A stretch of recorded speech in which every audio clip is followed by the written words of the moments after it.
আহা! চপ মুড়ি ব্রেকফাস্ট বা ইভিনিং স্ন্যাক্স যখনই হোক বানিয়ে নিলেই হলো। বেসন তো একটু বেশ মোটা করে গুলে নিয়েছি বন্ধুরা, কালো জিরে, আদা, কাঁচা লঙ্কা থেঁতো করে দেওয়া আর আলুর চপগুলো প্রথমে যোগ করে দিয়েছি।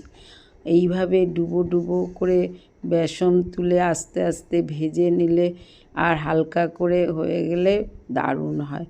এগুলো বেগুনি আছে বন্ধুরা, সব মিলিয়ে মিশিয়ে ভেজে নিয়েছি।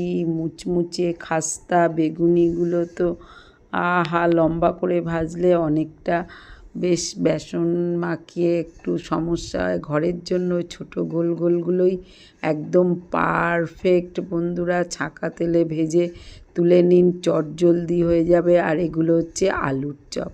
তাহলে এই যদি গরম গরম অনেকগুলো হয়ে যায় অল্প সময়, তাহলে বেশ মন্দ লাগে না বন্ধুরা। সমস্ত চপগুলো তো একদম রেডি করে নেওয়ার পরে নিয়ে নিয়েছি ফুলকো ফুলকো হালকা ফুলকা মুড়ি বন্ধুরা, তার সঙ্গে এই চপ যোগ করেছি আলুর চপ। বুঝতেই পারছেন কি লোভনীয় অথচ সিম্পল আর বেগুনি।